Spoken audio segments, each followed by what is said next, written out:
you know, if you're gonna work, you gotta dress to impress. So I've been a little bit delayed in working on this thing. Finally took the airbox off to figure out where the coolant is leaking, because I've narrowed the location, but I haven't gotten a specific location. I kind of know the vicinity.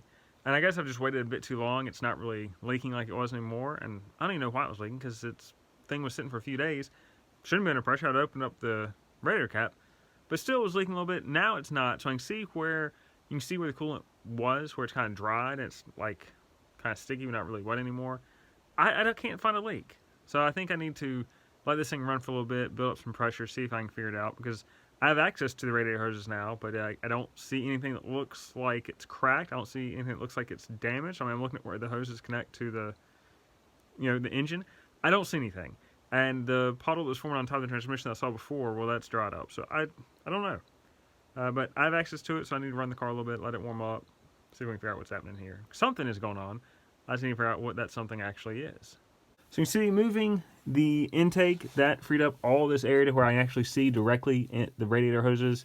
And I don't see anything. You can see, if you can't really see it on camera, but if you look back in there, up kind of back in here, you can see where there was a puddle on top of the transmission, but there's just nothing. Like, I was feeling around beneath the radiator hoses, seeing if I felt anything like coolant, anything, seeing if there's any cracks, because these look like, those look like the radiator hoses feed into plastic, and it's plastic into the engine.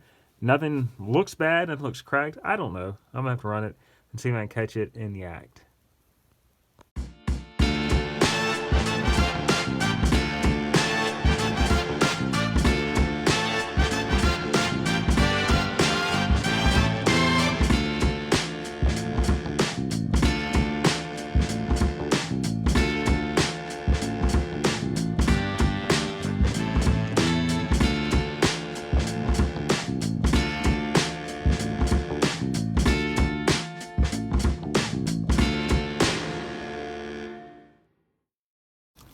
So what are we doing here? We're gonna get this thing in a little bit better shape. You can see that crash bar is bent. I just want to get everything in roughly the same spot, or in the right spot, before I start swapping parts off. And you can see here, you can see how far this has come, like that. You can see that dark area, that's where it was under the bolt. So this whole thing's been pushed that way. I'm just gonna try to massage things into place, get this straightened up, just get everything in the right spot. You know, ward off any problems ahead of time. This is the setup. Strap, chain, tree, got my tires blocked. We're gonna see how it goes. I mean, I'll be honest, I've never done this, but I know it in theory, so we'll see what happens in practice. So I had to step it up. I'm using the strap. Gotta go hardcore on this, gotta do heavy duty. This is working 15 to 20 to 25 times better. Now I think my issue might be, if you look at this, you gotta look at your angles. I think I'm going a little bit uphill on it. And I don't want to pull this thing up, I want to pull it straight out. I think I'm pulling it up a little bit, which will, what it's going to do is it's going to cause it to rotate. And that's not a huge deal, because, you know, this thing's getting tossed anyway, but I want to get everything in roughly the right spot, because you can see this right here, that thing is all smushed in there. This whole thing should be coming out. You see, there's a gap there, should be a gap here. So I got a crack. This thing cracked all the way through, so I'm going to probably alternate to the other side, pull this one out to try to get a little bit of space now where it should be. I think I need to get my chain a little bit lower on the tree, just to get my angles right. So I think I'm pulling a little bit uphill, and it's causing the whole thing to angle up. And look at that, that's some grossness in there. So it's coming out. Got enough to, I think we can, we're getting some of these plastic pieces that are smushed in here out.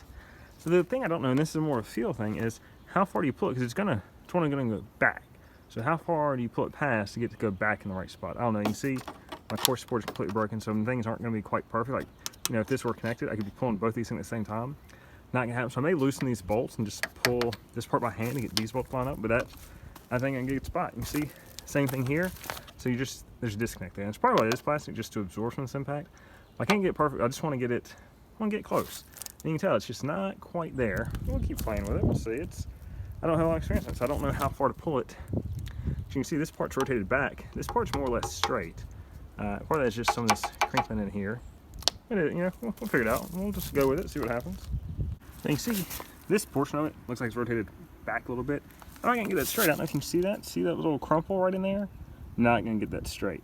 Now, why is this? I mean, this whole thing is designed to crumple so that it is not affecting the frame rail. You see the frame rail right in there?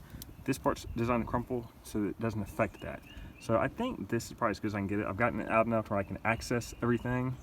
And from there, it's just a matter of taking parts off. I'm not gonna, straighten out more. I need to kind of like pull it down to try and rotate it to get it out. I mean, I don't know exactly how to push that, but now I need to, I don't know. Now I need the strap a lot lower than it is to get it to rotate. Don't have that capability. And what does it really matter? Now, this is going to be a little tough part to pull out. Don't need to pull it out because it doesn't matter. We've got it pulled out enough where I'm happy with it. Now I need to work on the back, and that is going to be, it's actually going to be a multifaceted approach. I mean, you can see, I mean, like, this is, I don't know, it's like, you know, you can see this is way out. And so I don't know, I mean, I would assume the top is where it should be. This part needs to go up about an inch. And I think maybe this whole thing just pulled it down. I don't know what's going on here. You can see the frame of the car, there's no kinks, there's no bends, there's nothing. I don't know. And even right here is just, you know, out. And it's got a little bit of flex to it. I don't know what that is. That's something to think about. I had to look at things, see what's going on, because I don't know how you would get this stuff back.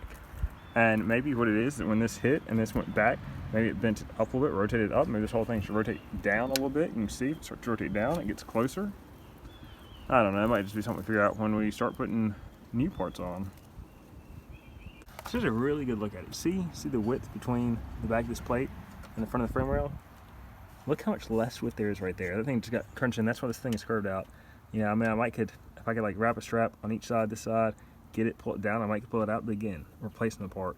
I'm not going to go to that effort. I just wanted to pull this out to get an idea of what was going on, and I've got that idea now.